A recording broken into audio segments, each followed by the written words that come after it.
10, 9, 8, 7, 6, 5, 4, 3, 2, 1, 0.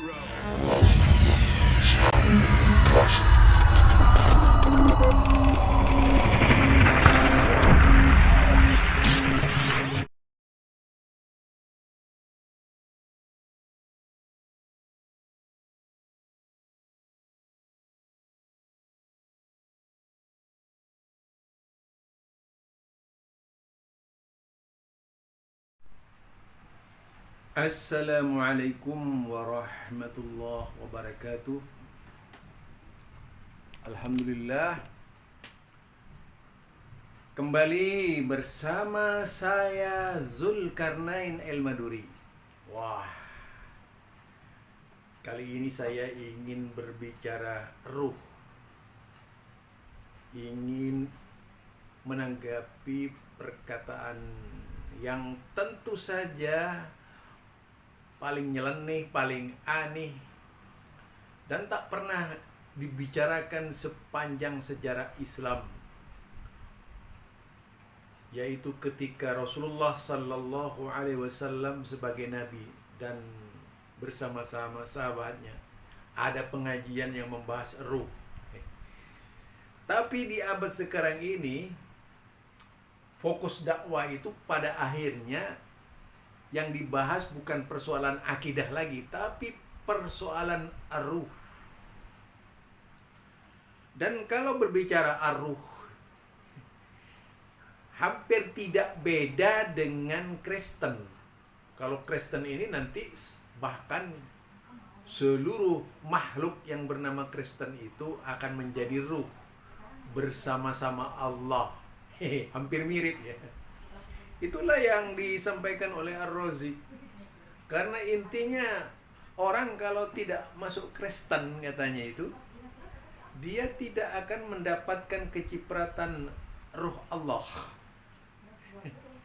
Nah ini yang Ar-Razi lain lagi ceritanya. Tapi bagaimana sebelumnya, mari kita dengar ucapan Ar-Razi yang sangat serampangan menyampaikan berkaitan dengan ruh. Nanti kita cocokkan dalam berbagai kitab Alkitab ya, Perjanjian Lama dan Perjanjian Baru tentang ruh. Ini orang Islam kok berbicara Perjanjian Lama, Perjanjian Baru ya. Nah, kita dengar. Ruhnya kepada jasad. Allah meniupkan ruhnya kepada jasad. Jangan salah faham, ruhnya bukan zatnya. Tadi saya mengatakan Ahad menghembuskan menghembuskan pertama kali, hembusannya itu bernama Ahmad. Hembusan itulah yang disebut ruh. Maka bernamalah Ahad itu ruhullah. Jadi kalau disebut aku hembuskan dari ruhku, aku menghembuskan dari roh Allah, yaitu bukan dari Ahmad langsung, dari Ahad langsung, enggak. Jadi rohnya antum ini mau Habib, mau Ahwal, sama kita semua, beda cuma nasab aja. Ini ngomong begini, mohon maaf nih Bib, jangan dibilang sulah adab terane ya. Mohon maaf Bib ya. Dalam bab ini sama kita, bahwa hembusan ini namanya Ahmad. Maka semua kita ini ruhnya Ahmadi. Ruhnya kita bernama Ahmadi. Pecahan dari ruh inilah menetes di sini. Jadilah kita. Tapi kita di sini ada macam-macam dari tetesan itu. Di sini dibagi 3. Ada yang hakiki,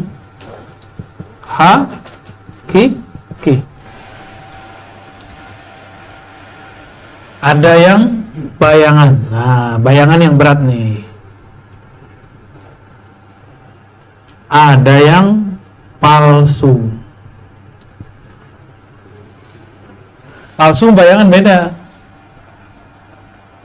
Beda nggak? Coba bayang-bayang punya nggak? Bukan hanya bayang ini. Coba ngelihat di depan cermin. Persis nggak sama. Sama persis.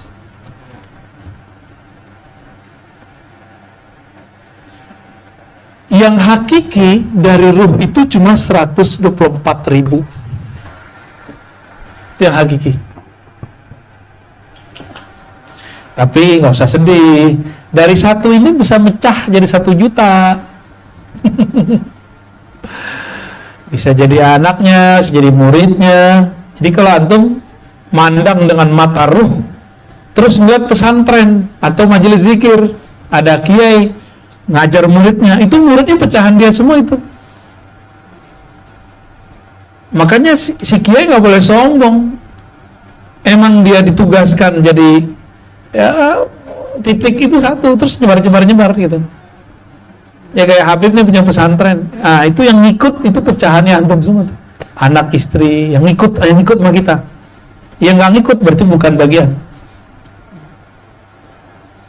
Maka Nabi mengatakan al-arwah junudun mujannadah. Roh itu berbaris-baris.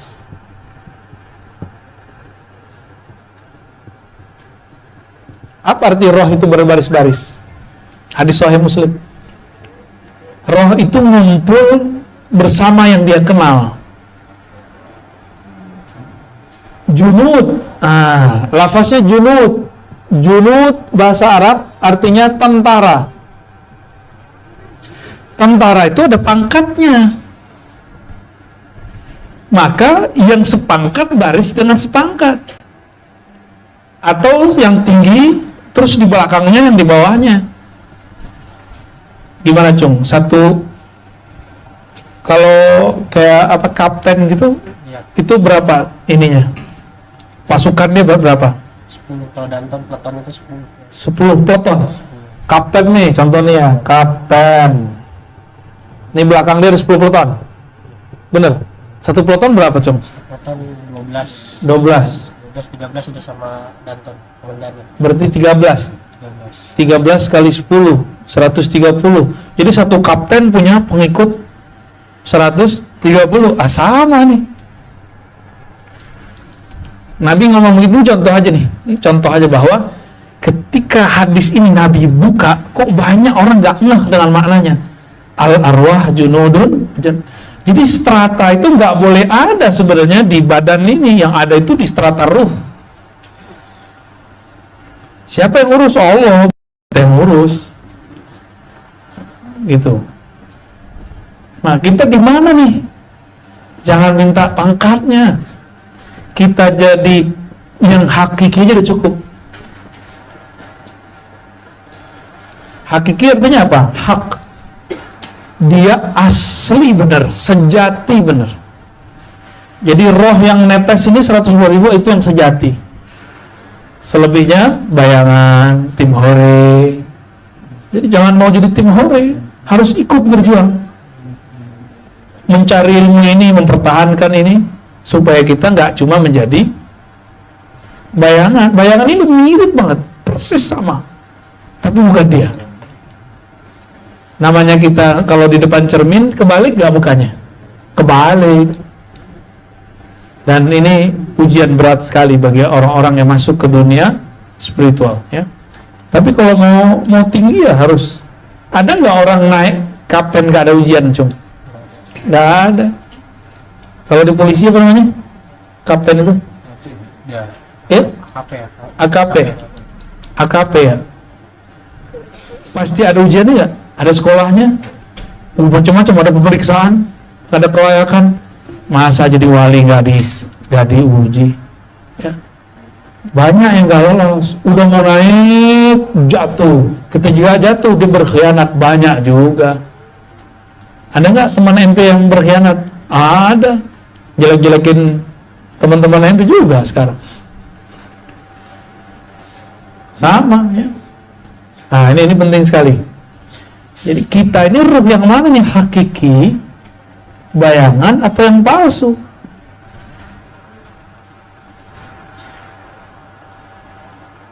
Setan mana? Palsu dia. Bayangan dia. Setan iblis tuh dua ini aja. Maka ketika ada orang mengalami pengalaman spiritual, didatangin oleh Syekh Abdul Qadir Jilani datangin oleh Abdul Hasan Syazili, belum tentu dia. Siapa tahu bayangannya Syekh Abdul Qadir Jilani, siapa tahu bayangannya Ahmad Rifai, belum tentu orang itu. Jadi jangan senang dulu antum nih mimpi siapa. Dan sekarang karena al-palsu ini sudah mulai muncul. Palsu itu bahasa Arabnya dajjal. Dajjal itu bahasa Arab artinya palsu, bohong. Nabi Isa turun nggak di hadis? Turun.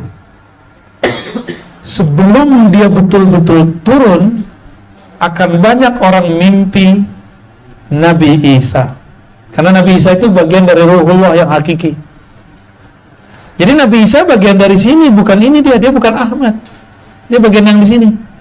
Maka Isa Ruhullah, maksudnya Isa bagian dari Ruhullah, bagian dari Ahmad. Jangan heran nanti akan banyak sekali orang bermimpi ketemu Nabi Isa, tapi itu bukan dia. Yang tidak diserupakan oleh syaitan cuma satu, sosok Nabi Muhammad Sallallahu Alaihi Wasallam. Maka tolong kalau antum mimpi Nabi Ibrahim, Nabi Idris, belum tentu dia. Apalagi Nabi Isa. Nanti Nabi Isa ini paling banyak kasusnya yang saya tangani itu banyak banget. Ya, baik online, baik langsung itu udah banyak. Dan udah banyak yang tergelincir. Sudah banyak ya. Jadi saya ingin mengabarkan siapapun Anda, antum ya, saudaraku yang mimpi dimanapun berada, yang online offline, yang mimpi bertemu Nabi Isa, sebut Ahad Ruhullah, Ahmad Ruhullah, baca itu. Jadi kalau ketemu baca Ahmad Ruhullah, nanti dia pergi, itu hilang. Ahmad Ruhullah, Ahmad Ruhullah, Ahmad Ruhullah. Udah, nggak usah perhatiin dia. Ya. Jadi lafaz Ahmad Ruhullah itu bukan lafaz biasa. Itu adalah syahadat di alam sebelum alam ini ada. Masa sebelum masa ini ada. Ahli kalam enggan menyebutnya alam, mereka menyebutnya azali. Kita ini kan alam penciptaan nih. Sebelum ini disebut namanya azali. Itu adalah dimensi arwah. Ruh-ruh semua di situ. Ya. Kebanyakan coretan nih, Cung. Bingung kita mau dari mana. Balikin ini, sisa ini aja. Jadi ketika kita membahas tentang Ahad Ahmad, ini sudah separuh ma'rifatullah. Makanya sebenarnya ini pembahasan tidak ada habis-habisnya. Kita ngulik-ngulik di sini nggak ada habisnya. Hubungannya Nur Muhammad apa tadi? Ahad Ahmad. Ketika Allah memandang kepada ruhnya itu kemudian berkeringat. Ini bahasa.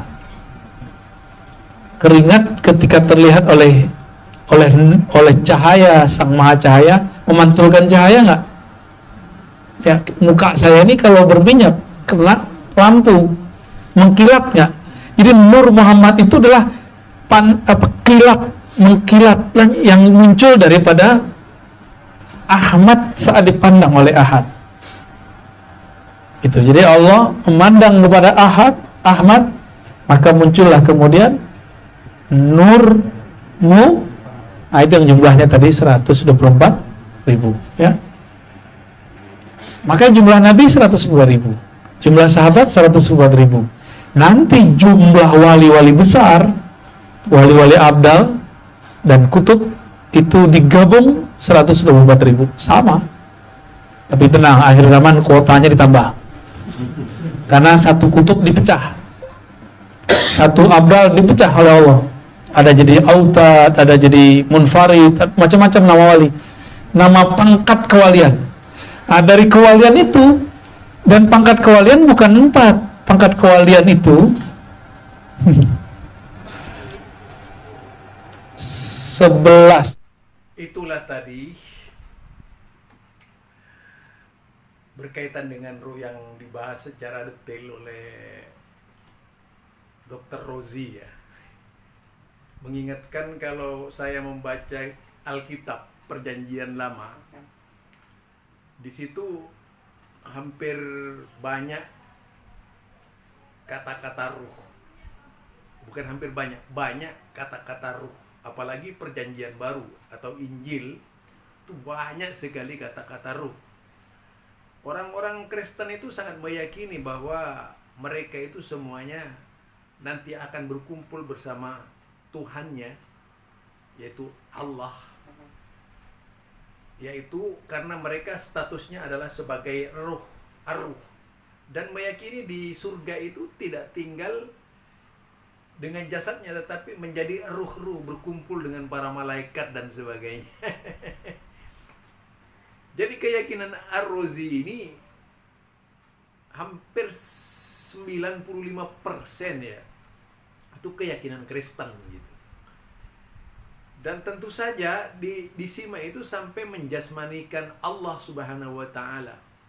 Apalagi kalau dikaitkan dengan dia satu sisi menghina Wahabi, mencela Wahabi yang dikatakan mujassim, padahal dia sendiri berusaha menutup orang lain, yaitu menanggapi, menutup atau yaitu membendung cara berpikir orang lain yang ingin menyimpulkan bahwasanya dia itu lebih mujassim karena berpaham wahdatul wujud ya.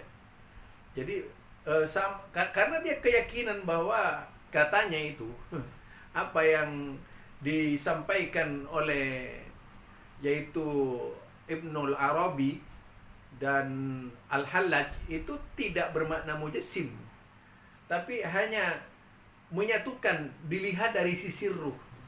Kemudian keyakinannya lagi dari Ar-Razi ini, dia meyakini bahwa ar-ruh itu tidak diciptakan, tapi dicitrakan. Artinya pencitraannya Allah, ar-ruhnya Allah itu. Dia meyakinkan bahwa ar-ruhnya Allah yang diberikan kepada kita. Artinya dia sudah menyamakan wihdat tadi itu, menyatukan dirinya dengan Allah Subhanahu wa taala. Kemudian mencoba mengangkat tentang itu nafas dan ar-ruh. Ar-ruh dan nafas. Nafsun. Jadi nafsun ini kalau dari sisi bahasa Arab memang bisa berarti diri. Ya. Misalnya nafsun wahidan dari diri yang satu itu. Min nafsi wahida, dari diri yang satu. Nah, itu maksudnya Adam misalnya. Nah, kemudian kalau Ar-Razi itu akan dilarikan kepada dari ar-ruh, yaitu dari Allah. Kemudian Allah itu kalau dilihat dalam ini bacanya juga terdapat di dalam Marzanji ya, menjelma dalam bentuk Muhammad. Menjasmanikan dalam bentuk Muhammad, Ahmad, dari kalimat ahad tadi ditambah min menjadi Ahmad katanya. Wow. Benar-benar penjisiman yang dilakukan oleh Ar-Razi ini. Ini salah satu pemahaman yang sangat keluar dari Islam. Karena jelas sekali kalau berbicara tauhid, kemudian kata kul huwa itu dhamir huwa dimistek sedemikian rupa agar bermakna itu adalah hu, sebagaimana Yahweh yang terdapat dalam Alkitab. Semuanya itu versi Kristen dan versi Alkitab ya, dalam bahasa Hebrew atau bahasa Israel, bahasa Ibrani juga. Nah, kalau mengikuti kajian-kajian kristologi, memang tidak ada bedanya dengan cara-cara orang Kristen yang berpikir ar-ruh itu tadi. Nah, tentu saja itu sangat menyenangkan orang Kristen Ar-Razi. Menyenangkan agama lain dalam hal ini. Karena memang yang dibahas itu adalah ajaran Kristen, bukan ajaran Islam gitu. Sehingga apa? Penyatuan roh dengan Tuhannya ini bagian dari ruh-ruh Tuhan. Sehingga kita dikatakan bukan, kalau istilah mujassimah menurut dia itu, ketika dikatakan Allah datang, ini juga justru ini menurut saya dibolak-balik. Karena Allah itu yaitu diyakini tinggal di atas arsy. Ar-Razi luar biasa cara berpikirnya, yaitu ingin menggambarkan ingin menggambarkan bahwa Wahabi itu mujassim, kalau dirinya tidak itu. Karena beda. Yang dia katakan adalah menyatukan bahwa dirinya itu dari Allah. Kalau mau mengatakan iya dari Allah gitu. Ar-Ruhnya itu dari Allah. Ar-Ruhnya Ar-Razi itu Allah gitu. Kalau mau dikatakan seperti itu, tentu bahasanya adalah bahasa pembelaan ya, bahasa pembelaan. Cobalah antum dengarkan kalau ada kajian-kajian Kristen berkaitan dengan ruh. Bahwa seluruh orang, bahkan di dalam dunia Kristen itu, tidak mengenal kejahatan itu dibuat oleh manusia, tapi dibuat oleh setan. Karena manusia itu adalah ruh. Kematian juga itu karena setan, bukan takdir Tuhan. Oh, itu mungkin nanti bisa masuk ke arah sana juga ya pemikiran Ar-Razi itu. Suatu hari bisa seperti itu. Padahal kita tahu ketika ar-ruh dilepas, kita terlepas dari jasad katanya itu. Nanti itu kan memang hadis-hadis Nabi menunjukkan apa yang disebut dengan makarur ruh itu, misalnya seperti yang ditulis oleh Ustadz Hasan Bandung ya, berkaitan dengan tempatnya ruh, baik ruh yang beriman dan ruh yang tidak beriman. Nah, ternyata ada ruh yang beriman dan tidak beriman. Nah, kalau memang ruh itu adalah dari Allah seluruhnya, tentunya tidak ada kata beriman dan beriman. Di situ Nabi membedakan antara rohnya orang beriman dengan rohnya tidak beriman. Rohnya orang yang tidak beriman itu akan bersedih sepanjang hayat. Nah, di sini saja bisa membantah keterangan Ar-Razi kalau terjadi wihdatul wujud. Apa mungkin kemudian dari ruh Allah itu mengingkari Allah gitu. Nah, di situ ya, jadi kalau berbicara tentang ar-ruh tadi, dari Ahad kemudian menjadi Ahmad, dari kalau istilah kitab Barzanji itu menjelma dalam bentuk jasad Muhammad gitu.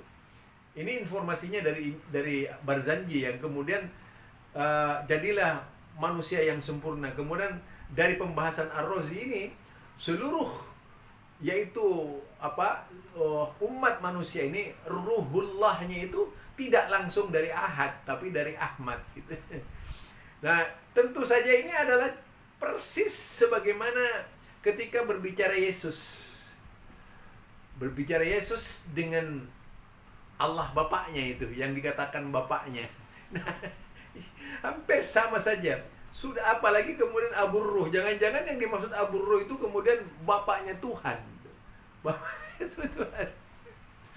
Jadi ini tentu sangat lucu kalau dibahas secara mendetail ya, secara benar-benar itu. Tentu saja Ar-Razi ini mengalami kelucuan-kelucuan di dalam pembahasan-pembahasannya. Karena semua apa yang disampaikan oleh Ar-Razi itu mengingatkan saya, aduh luar biasa ya, kepada kajian-kajian kristolog itu persis sebagaimana yang disampaikan oleh Ar-Razi. Yang tentu saja hal itu bisa merubah cara keyakinan kita kepada Allah. Apalagi dia mengatakan ini tidak terdapat dalam kitab Asy'ariyah, tidak ada dalam kitab Ahlus Sunnah, tidak ada di dalam kitab Wahabi. Tapi kitab apa itu? Jadi pembahasannya sudah di luar nalar. Wilayahnya itu dia seolah-olah memposisikan saya ini wali gitu. Saya mengerti segalanya gitu.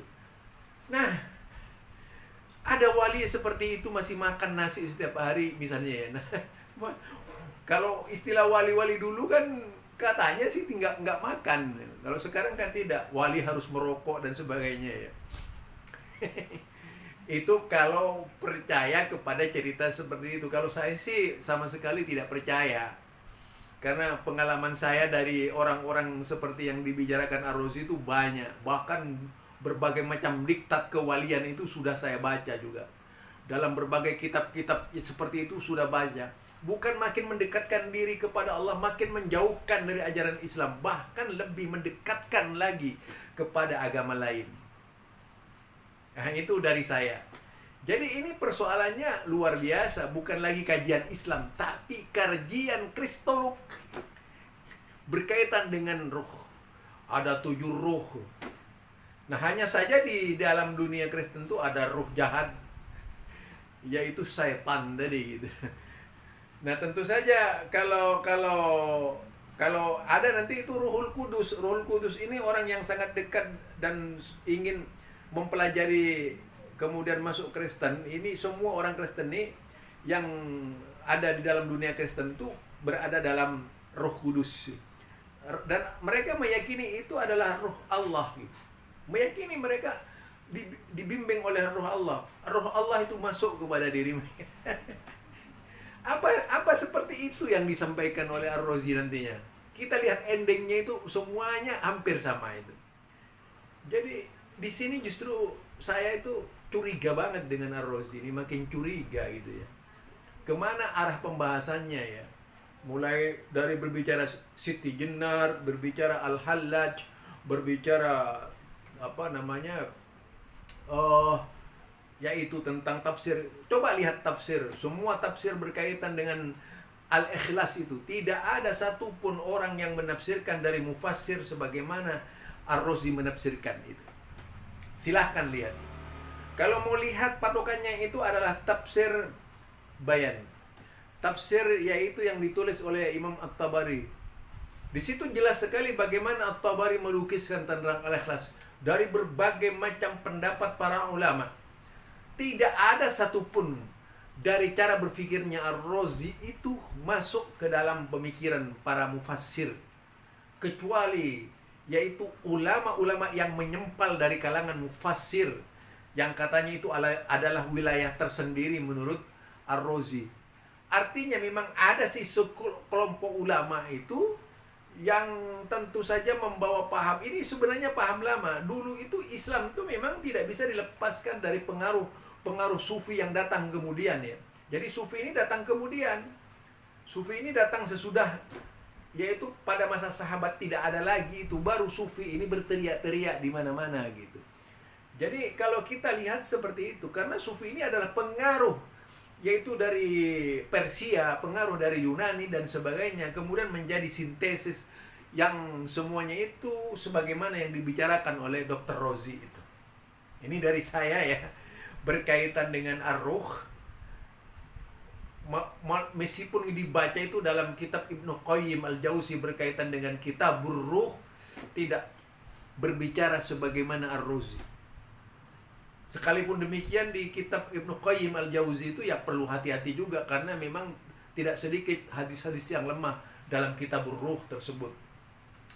Dan tentu saja di dalam hal ini perlu memang bimbingan orang-orang yang menguasai berbagai disiplin ilmu Islam, bukan belajar kepada orang seperti Ar-Razi. Itu bisa menyesatkan gitu ya. Karena saya melihat dari awal sampai akhir itu, dari setiap kajian-kajiannya, ketika berbicara Ar-Ruh, ya mirip-mirip, bukan mirip, sama ya, sama halnya dengan kajian-kajian Kristologi. Jadi Kristologi ya begitu gitu. Ketika mengungkap tentang ruh misalnya dari kelompok-kelompok Nasrani ya itu pasti banyak yang sama dengan Ar-Razi itu cara berpikirnya. Ini mungkin cocok sekali dengan Ar-Razi gitu.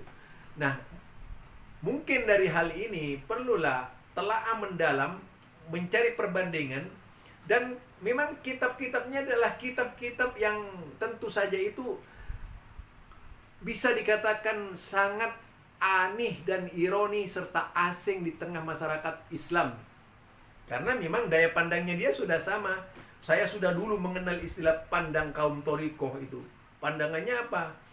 Jadi kalau kaum syariat itu jangan berbicara wilayah wali itu. Yang bisa berbicara wali itu adalah kaum hakikat, seperti katakan ucapannya dia sendiri.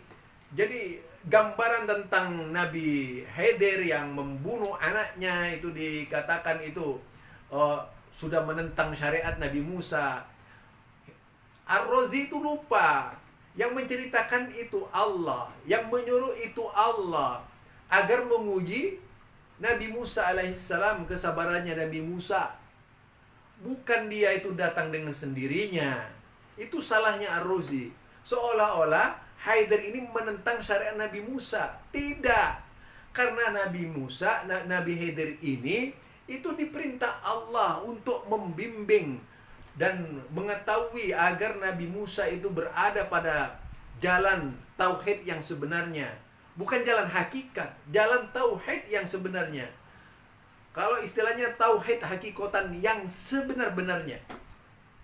Tauhid yang siratal mustaqim, siratal ladzina an'amta alaihim, ghairil maghdubi alaihim waladdallin. Jadi tauhidnya itu. Bukan kemudian istilah Nabi Khidir yang diangkat oleh Ar-Razi itu dia menentang syariat Allah yang disyariatkan kepada Nabi Musa. Tidak. Al-Quran itu, apapun yang diturunkan di dalam Al-Quran berkaitan dengan umat dahulu kala, hal itu bukan untuk dicontoh hal-hal seperti itu, misalnya Nabi Khidir misalnya. Tidak untuk dicontoh, karena itu dijadikan dan buktinya sebagai bukti. Tidak ada yang melihat Khidir pada waktu itu kecuali Nabi Musa alaihissalam.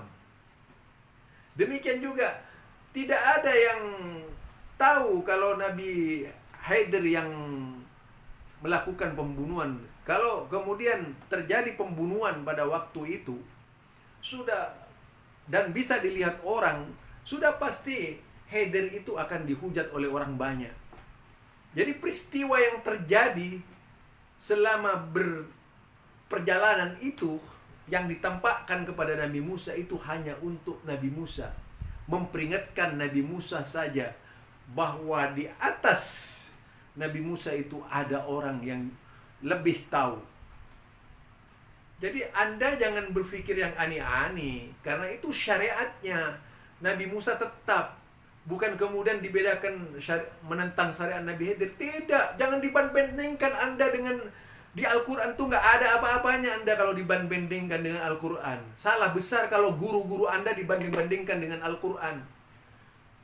Jadi kalau ada guru itu yang melanggar syariat, dia memang melanggar perintah Allah itu. Jangan disamakan dengan Nabi Khidir.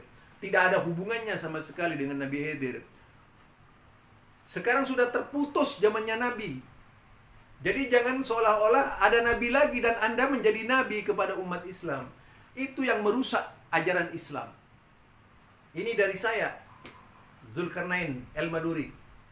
Subhanakallahumma wa bihamdika, asyhadu an la ilaha illa anta astaghfiruka wa atubu ilaik. Assalamualaikum warahmatullahi wabarakatuh.